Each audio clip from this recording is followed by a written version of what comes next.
Hello শুভাকাঙ্ক্ষীরা, আমি আবার চলে এসেছি তোমাদের মাঝে। আমি কোথায় যাচ্ছি সেটা শেয়ার করার জন্য। ভীষণ এক্সাইটেড, সব সময়কার মতো।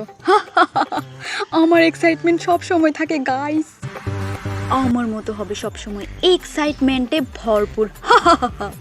আমি তো চলে যাচ্ছি বিয়েতে। কার বিয়ে সেটা পরে জানাচ্ছি, আগে আমি একটু সাজুগুজু করে নিই। দাঁড়াও, সময় নেই তো, সন্ধে হয়ে যাবে। এই মাস্কারা সবসময় আমি দিতে ভুলে যাই, তাই আমি এখন তাড়াতাড়ি দিয়ে নিচ্ছি। সবার আগে দিচ্ছি, সবার পরে দেবো ভেবে ভুলে যাই, তাই আমি এখন সবার আগে দিয়ে দিচ্ছি। মাস্কারা আমার অনেক ফেভারিট, বুঝেছো? চোখগুলো না, চোখের পাপড়িগুলো না বেশ সুন্দর লাগে মাস্কারা দিলে, আলাদা একটা সুন্দর, বুঝেছো? নিজের চোখটা তো এমনিতে মায়াবী না, তাই একটু মাস্কারা আইলাইনার দিয়ে মায়াবী করার চেষ্টা আর কি, গাছ আর কিচ্ছু না। চোখের জাদুতে গলে যাবে। চোখে চোখে এত কথা, মুখে কেন বলো না? চোখে চোখে এত কথা, মুখে কেন বলো না? লজ্জা পাও নাকি?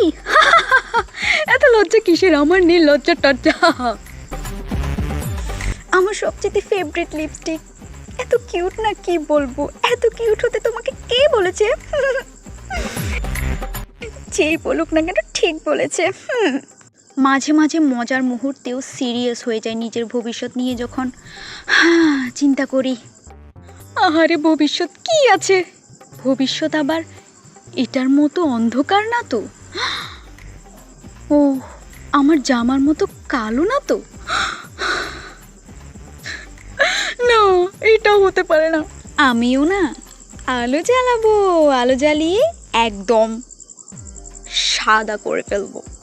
ঠিক আছে না? ঠিক আছে, আমি জানি, আমি ঠিক কথা বলি সব সময়। So this is my final look. এখন আমি চলে যাব, বেরিয়ে যাব।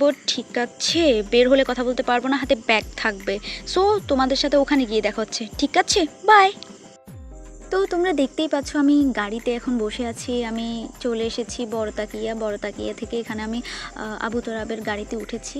তারপর আমি আবু তোরাব চলে এলাম। এসেই আমি একটা গিফটের দোকানে ঢুকলাম, একটা গিফট নিতে হবে। আমি তো বুঝতেই পারছিলাম না আমি কি গিফট নেব। তারপর কোনো মতে একটা সিলেক্ট করে আমি গাড়ি ধরালাম। গাড়ি ধরিয়ে চলে যাচ্ছি আমার বন্ধুর বাড়িতে।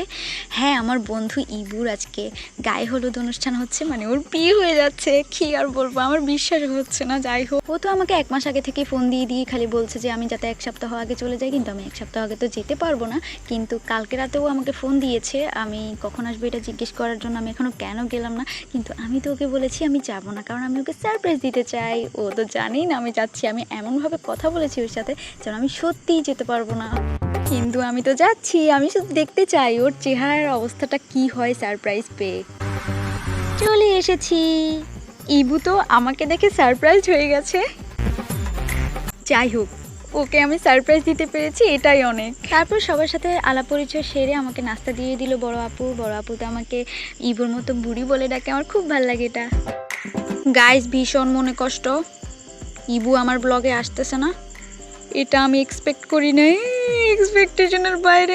আমি ভাবছি ও আসবে। এই আসলে সিরিয়াসলি আসবে না? তুমি বড় না, বড়ের ফিলিং জানতে চাইতেছি। ফিলিংস কি? Feelings a good. বলো, এটা বলো, সামনে আসি বলো। এটা খুব খারাপ হলো। সব মনে রাখবো, আমি নোট করতেছি সবগুলা, সব মনে থাকবে। ভিডিও যেহেতু আপলোড দেওয়া হবে, এগুলো আমার মেমোরি হয়ে থাকবে। সব মনে থাকবে। এটা হচ্ছে সেই আমার হারামজাদা বন্ধু ইবুইয়া।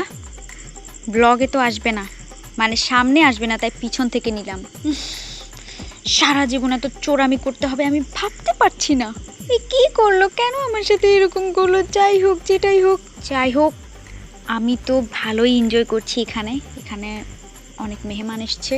এখানে আসার পর বড় আপু আর তার মেয়েরা আমাকে এক দেখাতেই চিনে গেছে। বুড়ি হিসেবে সবাই আমাকে চিনে, এটা আমার কাছে অনেক বড় ব্যাপার। আমি অনেক হ্যাপি। তারপর আমি একটু বাইরে এসে বসলাম। ও হচ্ছে রাইসা, বড় আপুর ছোট মেয়ে। ওকে ভিডিও করছি, এটা ও বুঝতে পেরে অনেক লজ্জা পেয়েছে, তাই আমার অনেক হাসি পেলো। যাই হোক, ওকে অনেক কিউট লাগে, মাশাআল্লাহ। এটা হচ্ছে ইবুর বিয়ের প্যান্ডেল ডেকোরেশন, যেটা আমার অনেক পছন্দ হয়েছে। আমার দেখতে ভালোই লাগছে, বিশেষ করে উপরের দিকে যে ডিজাইনটা করেছে সেটা অনেক সুন্দর হয়েছে, সেটা অন্যরকম হয়েছে, ইউনিক লেগেছে আমার। আমি এখানে বসে বসে দেখছি, ঘরের ভিতর ছিলাম, ইবু বলল এখানে এসে বসো আমার সাথে। ও এখানে কাজ করছে, এখানে কাজ এখনও শেষ হয়নি, এখনও অনেকটাই বাকি, স্টেজটা এখনও রয়েছে সাজানোর। তারপর আমি আবার ঘরের ভিতরে চলে এলাম, এখানে একটা রুমে এসে বসলাম আর বসে বসে চা খাচ্ছি। রুমটা দেখেই বুঝলাম যে এটা ওর দাদুর রুম। এখানে এসে আমি বসে আছি, আর কি করব, সবাই যার যার মতো কাজে বিজি। তারপর এখন আমি এমন একজনের সাথে আড্ডা দিচ্ছি যে আমাকে প্রথম দেখাতেই চিনে গেছে। আমি একদম বিশ্বাসই করতে পারছিলাম না, বড় আপুর মেজো মেয়ে মাশরুবা। ওকে আমার অনেক ভাল লাগে, এখানে আসার পর থেকে ও আমার ফ্রেন্ড হয়ে গেছে, ও অনেক মিশুক। আমার তো বিশ্বাসই হচ্ছে না যে ইবু বিয়ে করতে যাচ্ছে, ও বড় হয়ে গেছে। ও মাই গড, সেই ইবু যে সারাদিন মজা করতো, সারাদিন ফান করতো, সিরিয়াস ছিল না, ও বিয়ে করতেছে। ও মাই গড।